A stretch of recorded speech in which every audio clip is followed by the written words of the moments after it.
Selamat pagi anak-anak, bertemu lagi dengan Ibu Pipit. Kali ini Ibu akan menjelaskan tema 1, subtema 3, pembelajaran 4, 5, dan 6. Sama seperti makhluk hidup lainnya, hewan juga melakukan pertumbuhan dan perkembangan.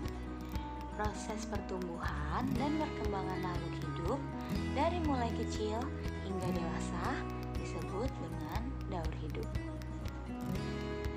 Nah, anak-anak, yuk sekarang kita pelajari bersama tentang daur hidup hewan. Ibu beri contoh di sini. Yang pertama, daur hidup dari katak.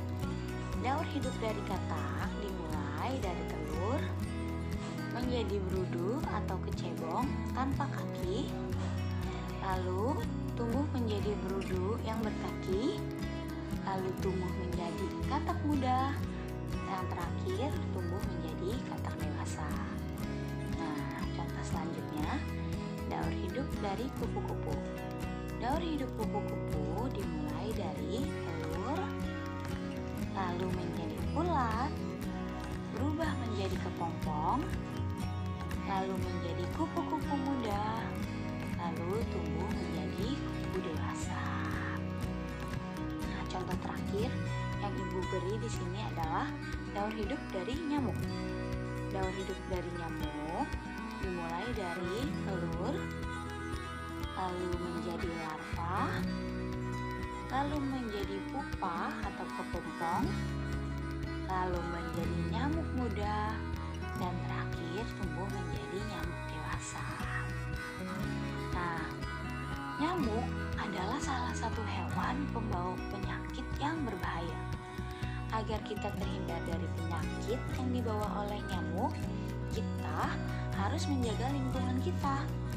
Nah, bagaimana sih cara menjaga kebersihan lingkungan? Caranya yaitu dengan tidak membiarkan sampah menumpuk, karena nyamuk menyukai tempat yang kotor. Lalu, membuang genangan air di rumah dan di luar rumah, karena nyamuk berkembang di genangan air. Selanjutnya, menguras bak mandi secara rutin. Lalu juga memasang kawat anti nyamuk di ventilasi rumah. Lalu, memasang kelambu pada tempat tidur. Dan terakhir, memakai lotion atau dapat menggunakan cairan pembasmi nyamuk. Untuk menjaga kebersihan lingkungan, kita harus bekerja sama dengan orang-orang di lingkungan.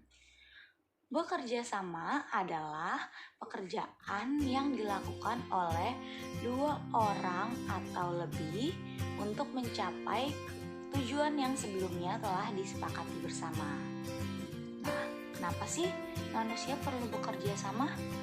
Karena manusia merupakan makhluk sosial, yang artinya manusia tidak dapat hidup sendiri dan pasti membutuhkan bantuan dari orang lain untuk menjalani kehidupannya. Apakah bekerja sama memiliki manfaat?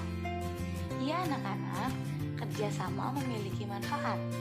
Manfaat dari bekerja sama antara lain pekerjaan jadi cepat selesai, menumbuhkan sikap persatuan, melatih diri menghargai orang lain, dan mempererat rasa kekeluargaan. Lalu, bekerja sama bisa dilakukan dimanapun, bisa di rumah, di sekolah, dan di masyarakat. Nah, Ibu beri contoh di sini, contoh kerjasama di rumah. Yang pertama, membantu ibu menyiram tanaman rumah, lalu membersihkan rumah bersama-sama, lalu juga bekerja sama menghemat penggunaan listrik di rumah, dan yang terakhir, membantu ibu menjaga adik. Nah, sekarang ibu mau memberi contoh juga, contoh bekerja sama di sekolah. Yang pertama, bekerja sama mengerjakan tugas kelompok, lalu melaksanakan piket kelas, dan yang terakhir, bekerja sama menjaga kebersihan lingkungan. Nah, selanjutnya, contoh bekerja sama di lingkungan masyarakat. Yang pertama, bekerja bakti membersihkan jalan dan jembatan, lalu gotong royong membangun masjid dan pos ronda, lalu bekerja sama membantu warga yang kesulitan, dan yang terakhir, bekerja sama mengadakan peringatan hari besar kemerdekaan dan agama.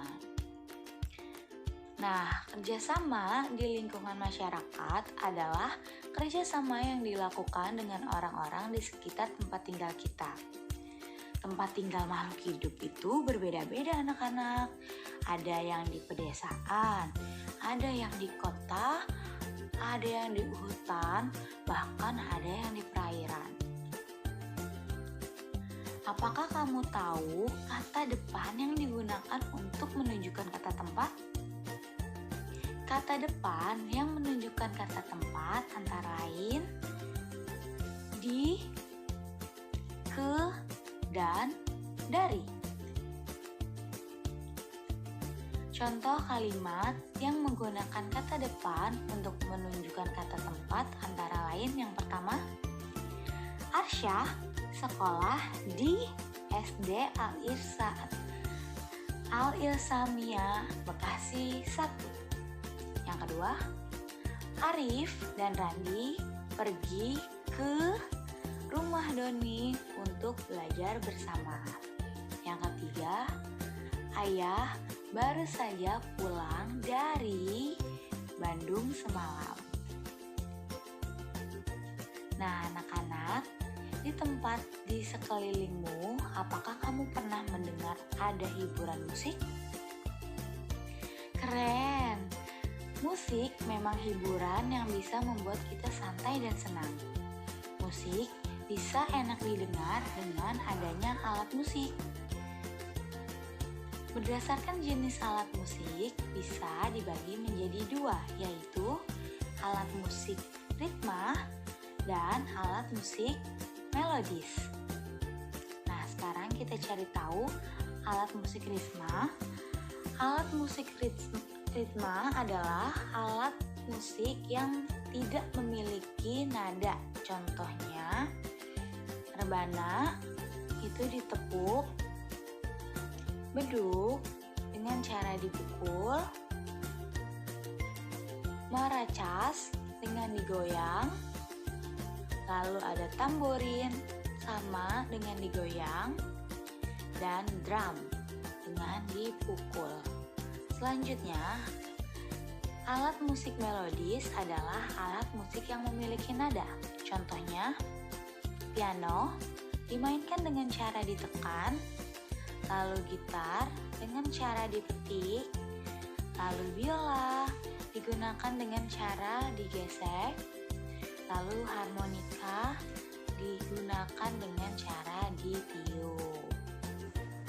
Nah, anak-anak, sampai sini pembelajaran kali ini. Semoga apa yang Ibu sampaikan bisa kalian pahami dan bisa bermanfaat ya. Akhir kata, wassalamualaikum warahmatullahi wabarakatuh.